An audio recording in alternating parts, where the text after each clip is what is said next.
ತಮಿಳುನಾಡಿಗೆ ನೀರು ಹರಿಸುವಂತೆ ಸಮಿತಿ ಕೊಟ್ಟಿರುವಂತ ಕಾವೇರಿ ಸಮಿತಿ ಕೊಟ್ಟಿರುವಂತ ಶಿಫಾರಸನ್ನ ಕಾವೇರಿ ಪ್ರಾಧಿಕಾರವು ಕೂಡ ಎತ್ತಿ ಹಿಡಿದಿದೆ.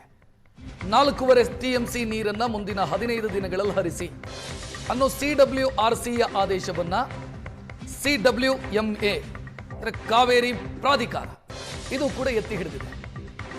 ಕರ್ನಾಟಕಕ್ಕೊಂದು ನಿರೀಕ್ಷೆ ಇತ್ತು. ನಮ್ಮ ಅಪೀಲ್, ನಾವು ಮಾಡಿರುವಂತ ಮನವಿ ಪ್ರಾಧಿಕಾರದಲ್ಲಿ ಪುರಸ್ಕೃತವಾಗುತ್ತೆ. ಆದರೆ ಪ್ರಾಧಿಕಾರವೇ ಸ್ಪಷ್ಟ ಮಾತುಗಳಲ್ಲಿ ಹೇಳ್ತಾ ಇದೆ, ನೀರು ಬಿಡುಗಡೆ ಮಾಡೋದನ್ನ ಹೊರತುಪಡಿಸಿ ಬೇರೆ ಆಯ್ಕೆ ಇಲ್ಲ ಕರ್ನಾಟಕಕ್ಕೆ. ಮುಂದಿನ 15 ದಿನಗಳವರೆಗೆ 3,500 ಕ್ಯೂಸೆಕ್ ಪರ್ ಸೆಕೆಂಡ್ ನೀರು ಹರಿಸಿ 4.5 TMC ಯಷ್ಟು ನೀರು ಹರಿಸಿ 15 ದಿನದಲ್ಲಿ. ಇದು ಪ್ರಾಧಿಕಾರದ ಆದೇಶವೂ ಕೂಡ. ಸರ್ಕಾರ ಇದನ್ನ ಯಾವ ರೀತಿ ಎದುರಿಸುತ್ತೆ ಅನ್ನೋದು ಸದ್ಯಕ್ಕಿರುವಂತ ಪ್ರಶ್ನೆ. ಸರ್ಕಾರ ನಿರ್ಧಾರ ತೆಗೆದುಕೊಂಡಿದೆ, ನೀರು ಬಿಡುಗಡೆ ಮಾಡೋದಿಲ್ಲ ಸದ್ಯಕ್ಕೆ ಅಂತ. ನೀರು ಬಿಡುಗಡೆ ಮಾಡದೇ ಇರೋದಕ್ಕೆ ಅವಕಾಶ ಇದೆಯಾ ಅನ್ನೋದು ಸದ್ಯಕ್ಕಿರುವಂತ ಕುತೂಹಲ. ಒಂದು ವೇಳೆ ಕರ್ನಾಟಕ ನೀರು ಬಿಡುಗಡೆ ಮಾಡದೇ ಇದ್ರೆ ತಮಿಳುನಾಡು ಸುಪ್ರೀಂ ಕೋರ್ಟ್ನ ಮೆಟ್ಟಿಲೇರೋದು ಖಚಿತ. ಕರ್ನಾಟಕದ ಅಪೀಲ್ ಏನಿತ್ತು ನಿನ್ನೆ CWMAಯಲ್ಲಿ, ನಮ್ಮಲ್ಲಿ ನೀರಿಲ್ಲ, ಸಂಕಷ್ಟದಲ್ಲಿದ್ದೀವಿ, ಈ ಸಂಕಷ್ಟದ ಮಧ್ಯೆ ನೀವು ನೀರು ಬಿಡುಗಡೆ ಮಾಡೋದಕ್ಕೆ ಸೂಚನೆಯನ್ನು ಕೊಟ್ಟಿದ್ದೀರಿ, ಇದನ್ನು ಪಾಲನೆ ಮಾಡೋದು ಕಷ್ಟ ಆಗಿದೆ. ಯಾಕಂತಂದ್ರೆ 3,500 ಕ್ಯೂಸೆಕ್ ನೀರನ್ನ ಬಿಡಿ ಅಂತ ಆದೇಶ ಮಾಡಲಾಗಿದೆ. ವಾಸ್ತವವಾಗಿ 3,500 ಕ್ಯೂಸೆಕ್ ನೀರನ್ನ ಬಿಡುಗಡೆ ಮಾಡೋದಕ್ಕಾಗಲ್ಲ.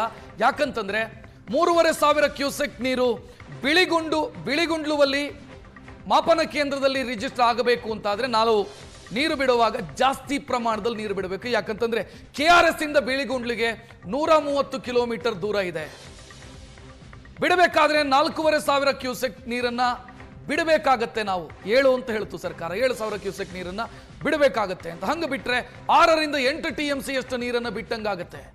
ಈ ಸಂಕಷ್ಟದ ಕಾಲದಲ್ಲಿ ಅಷ್ಟು ನೀರು ಬಿಡುಗಡೆ ಮಾಡೋದಕ್ಕೆ ಸಾಧ್ಯ ಇಲ್ಲ ಅಂತ ಸರ್ಕಾರ ಹೇಳಿದ್ರೆ, ಅಥವಾ ಕರ್ನಾಟಕದ ಪ್ರತಿನಿಧಿ ವಿವರಿಸಿದ್ರೆ, ಅಪೀಲ್ ಮಾಡಿದ್ರೆ, ಪ್ರಾಧಿಕಾರ ಅದನ್ನು ಒಪ್ಕೊಳ್ಳಿಲ್ಲ. ಪ್ರಾಧಿಕಾರ ಹೇಳಿತು, ಈಗಿರುವಂಥ ಸ್ಥಿತಿಯಲ್ಲಿ ನಿಮಗೆ ಅಡ್ವಾಂಟೇಜು ಕಡಿಮೆ ಕೊಟ್ಟಿದೆ CWRC, ಅದನ್ನು ಪಾಲಿಸಿ ಅಂತ ಹೇಳಿತು.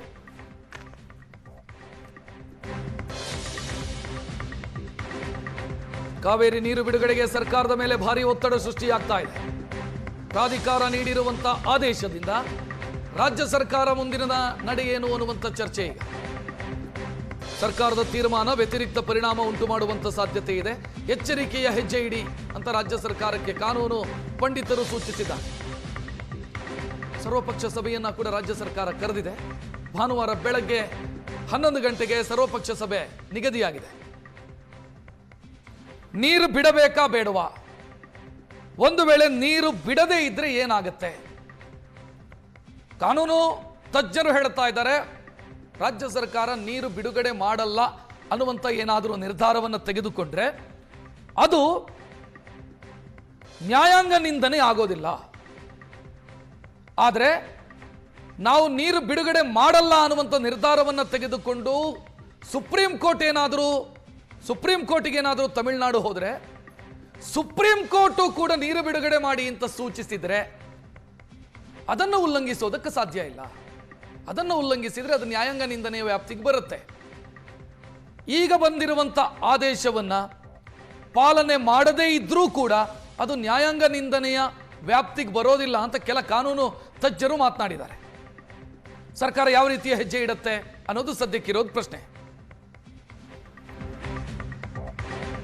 ಇನ್ನು ಪ್ರತಿಭಟನೆಗಳು ತೀವ್ರವಾಗ್ತಾ ಇದೆ. ಮಂಡ್ಯದಲ್ಲಿ ಬೆಳ್ಳಂಬೆಳಗ್ಗೆ KRS ಸಮೀಪ ಕನ್ನಡ ಹೋರಾಟಗಾರರು ಪ್ರತಿಭಟನೆ ಮಾಡಿದ್ದಾರೆ. ತಮಿಳುನಾಡು ಸರ್ಕಾರ, CWMA ವಿರುದ್ಧ ಘೋಷಣೆ ಕೂಗಿದ್ದಾರೆ. ಕನ್ನಡಿಗರ ರಕ್ಷಣಾ ವೇದಿಕೆಯಿಂದ ಪ್ರೊಟೆಸ್ಟ್ ಆಗಿದೆ. ಯಾವ ಕಾರಣಕ್ಕೂ ತಮಿಳುನಾಡಿಗೆ ನೀರು ಹರಿಸಬಾರದು ಅಂತ ಆಗ್ರಹಿಸಿದ್ದಾರೆ. ಉರುಳು ಸೇವೆ ಮಾಡಿ ಆಕ್ರೋಶ ವ್ಯಕ್ತಪಡಿಸಿದ್ದಾರೆ. ಅವರನ್ನು ಪೊಲೀಸರು ವಶಕ್ಕೆ ಪಡೆದಿದ್ದಾರೆ.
ತಮಿಳುನಾಡಿಗೆ ನೀರು ಹರಿಸುವಂತ ಆದೇಶವನ್ನು ಖಂಡಿಸಿ ಮಂಡ್ಯದಲ್ಲಿ ಪ್ರತಿಭಟನೆ ತೀವ್ರಗೊಳ್ಳುತ್ತಾ ಇದೆ.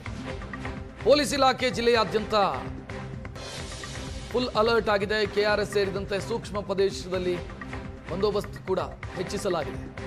ಭದ್ರತೆಗಾಗಿ 1,500 ಹೆಚ್ಚುವರಿ ಪೊಲೀಸರನ್ನು ನಿಯೋಜಿಸಲಾಗಿದೆ. ಮಂಡ್ಯ ಎಸ್ಪಿ ಡಾಕ್ಟರ್ ಶೋಭರಾಣಿ ನೇತೃತ್ವದಲ್ಲಿ ಭದ್ರತೆಯ ಪರಿಶೀಲನೆ ಕೂಡ ಆಗಿದೆ.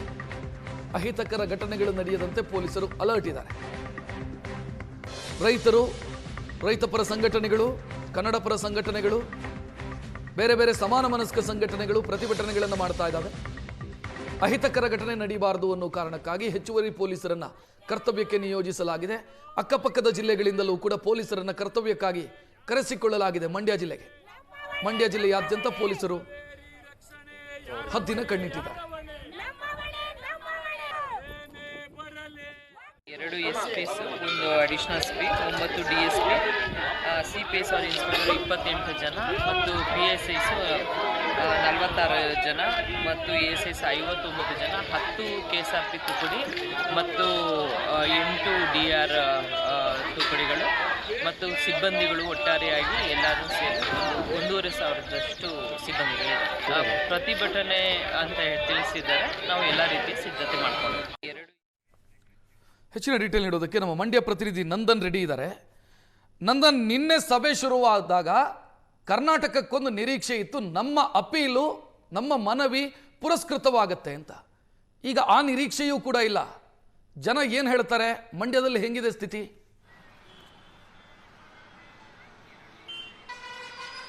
ರಕ್ಷತ್, ತುಂಬಾ ಹಿಂದಿನಿಂದಲೂ ಕೂಡ ಈ ಥರದ್ದು ಹಿನ್ನಡೆಗಳಾಗ್ತಾನೆ ಬಂದಿತ್ತು. ಆದರೆ ನಿನ್ನೆ ಒಂದು ನಿರೀಕ್ಷೆ ಇತ್ತು, CWMA ಈ ಕಾವೇರಿ ಕೊಳ್ಳದ ಡ್ಯಾಮ್ಗಳ ವಾಸ್ತವ ಸ್ಥಿತಿಯನ್ನು ಅರ್ಥಕೊಳ್ಳುತ್ತೆ. ಯಾಕಂತ ಹೇಳಿದ್ರೆ ನಮ್ಮ ಹತ್ರ ಬರೀ ಕುಡಿಯೋ ನೀರಿಗೆ ಮಾತ್ರ ನೀರು ಬಾಕಿ ಉಳಿದಿರ್ತಕ್ಕಂಥದ್ದು. ಅವರು ಬೆಳೆಗಳಿಗೆ ಕೇಳ್ತಾ ಇದ್ದಾರೆ. ಅಂದರೆ ಈ ರೀತಿಯ ಮಾನದಂಡವನ್ನು ಇಟ್ಕೊಂಡು ಎಲ್ಲ ಒಂದು ಕಡೆ ತಮಿಳುನಾಡಿಗೆ ನೀರನ್ನು ಬಿಡಬೇಡಿ ಎನ್ನುವಂಥ ಆದೇಶವನ್ನು ಮಾಡುತ್ತೆ ಅನ್ನುವಂಥ ನಿರೀಕ್ಷೆಯಲ್ಲಿ ಹಳೆ ಮೈಸೂರು ಭಾಗದ ಜನರಿದ್ದರು. ಆದರೆ ಆ ನಿರೀಕ್ಷೆಗಳೆಲ್ಲ ಹುಸಿಯಾಗಿದೆ. CWMA ಕೂಡ CWRC ಆದೇಶವನ್ನೇ ಎತ್ತಿ ಹಿಡಿದು ಪ್ರತಿನಿತ್ಯ 3,500 ಕ್ಯೂಸೆಕ್ ನೀರನ್ನು ಬಿಡಬೇಕು ಅನ್ನುವಂಥ ಆದೇಶವನ್ನು ಹೊರಡಿಸಿದೆ. ಈಗ ಆದೇಶ ವಿರುದ್ಧ ಮಂಡ್ಯ ಜಿಲ್ಲೆಯಾದ್ಯಂತ ಹಳೆ ಮೈಸೂರು ಭಾಗದ ಎಲ್ಲ ಜಿಲ್ಲೆಗಳಲ್ಲೂ ಕೂಡ ಆಕ್ರೋಶ ಭುಗಿದಿರ್ತಕ್ಕಂಥದ್ದು ನಾವು ನಿನ್ನೆಯಿಂದನೂ ಕೂಡ ನೋಡಿದ್ವಿ. ಸಾಕಷ್ಟು ಪ್ರತಿಭಟನೆಗಳಾಯಿತು. ಅದರ ಮುಂದುವರೆದ ಭಾಗವಾಗಿ ಇವತ್ತಿನಿಂದ ಮಂಡ್ಯದಲ್ಲಿ ಪ್ರತಿಭಟನೆಗಳು ತೀವ್ರಗೊಳ್ತಾ ಇರ್ತಕ್ಕಂಥದ್ದು. ಅಂದರೆ ಈಗಾಗಲೇ KRSನಲ್ಲಿ ಬೆಳಗ್ಗೆ ಪ್ರತಿಭಟನೆಗಳಾಯಿತು. ಬೆಂಗಳೂರಿಂದ ಬಂದಂಥ ಕರ್ನಾಟಕ ರಕ್ಷಣಾ ವೇದಿಕೆಯ ಕಾರ್ಯಕರ್ತರುಗಳು KRS ಗೇಟ್ನ ಮುಂಭಾಗ ಪ್ರತಿಭಟನೆ ಮಾಡ್ತಾ ಇದ್ರು. ಉರುಳು ಸೇವೆಯನ್ನು ಮಾಡಿ CWMA ಆದೇಶದ ವಿರುದ್ಧ ಆಕ್ರೋಶವನ್ನು ಕೂಡ ವ್ಯಕ್ತಪಡಿಸಿದ್ರು. ಅಂದರೆ ಪೊಲೀಸ್ ಬಿಗಿ ಭದ್ರತೆ ನಡುವೆ ನಡೆದಂಥ ಪ್ರತಿಭಟನೆ, ಯಾವಾಗ ಪ್ರತಿಭಟನೆ ತೀವ್ರ ಆಗ್ತಾ ಇತ್ತು, ಪ್ರತಿಭಟನಾಕಾರರನ್ನ ವಶಕ್ಕೆ ಪಡ್ಕೊಳ್ಳುವಂಥ ಕೆಲಸಗಳು ಕೂಡ ಆಗ್ತು. ಅಂದರೆ 11 ಗಂಟೆ ನಂತರದಲ್ಲಿ BJPಯಿಂದ ಪ್ರೊಟೆಸ್ಟ್ಗಳು ಕೂಡ ಆಗ್ತಾ ಇದೆ. BJPಯ ನಿಯೋಗ KRSಗೆ ಭೇಟಿ ಕೊಟ್ಟು ಮುತ್ತಿಗೆ ಹಾಕುವಂಥ ಕೆಲಸವನ್ನು ಮಾಡ್ತಾ ಇದ್ದಾರೆ. ಅಂದರೆ ಜಿಲ್ಲೆಯ ವಿವಿಧೆಡೆಗಳಲ್ಲಿ, ತಾಲೂಕು ಕೇಂದ್ರಗಳಲ್ಲಿ, ಹಳ್ಳಿಗಳಲ್ಲೂ ಕೂಡ ಪ್ರತಿಭಟನೆಯ ಕಿಚ್ಚು ಹೆಚ್ಚಾಗುವಂಥ ಸಾಧ್ಯತೆ ಹಿನ್ನೆಲೆ ಇರೋದ್ರಿಂದ ಮಂಡ್ಯ ಜಿಲ್ಲೆಯಲ್ಲಿ ಬಿಗಿ ಪೊಲೀಸ್ ಬಂದೋಬಸ್ತನ್ನು ಮಾಡಿಕೊಳ್ಳಲಾಗಿದೆ. SP ಡಾಕ್ಟರ್ ಶೋಭಾರಾಣಿ ಅವರ ನೇತೃತ್ವದಲ್ಲಿ ಪೊಲೀಸ್ ಬಂದೋಬಸ್ತ್ ಆಗಿರ್ತಕ್ಕಂಥದ್ದು. ಅಂದರೆ 2 SPಗಳನ್ನು ನಿಯೋಜನೆ ಮಾಡಿ 1,500 ಪೊಲೀಸರು ಈಗ ಬಿಗಿ ಭದ್ರತೆಯನ್ನು ಕೈಗೊಂಡಿರ್ತಕ್ಕಂಥದ್ದು. ಅಂದರೆ ಪ್ರತಿಭಟನೆಯ ಕಾವು ಕ್ಷಣದಿಂದ ಕ್ಷಣಕ್ಕೆ ಹೆಚ್ಚಾಗುವಂಥ ಸಾಧ್ಯತೆಗಳಿರ್ತಕ್ಕಂಥದ್ದು. ಅಂದರೆ ಬೆಂಗಳೂರು, ಮೈಸೂರು ಸೇರಿದಂತೆ ಬೇರೆ ಬೇರೆ ಜಿಲ್ಲೆಯ ರೈತಪರ ಹಾಗೂ ಕನ್ನಡಪರ ಸಂಘಟನೆಗಳೆಲ್ಲವೂ ಕೂಡ ಪ್ರತಿಭಟನೆಯಲ್ಲಿ ಭಾಗಿಯಾಗ್ತವೆ. ಯಾವುದೇ ರೀತಿಯ ಅಹಿತಕರ ಘಟನೆಗಳು ನಡೆಯದಂತೆ ಪೊಲೀಸ್ ಬಿಗಿ ಭದ್ರತೆಯನ್ನು ಕೂಡ ಈಗಾಗಲೇ ವಹಿಸಲಾಗಿರ್ತಕ್ಕಂಥದ್ದು. ರಕ್ಷತ್, ಥ್ಯಾಂಕ್ ಯು ನಂದನ್ ಮಾಹಿತಿಗೆ.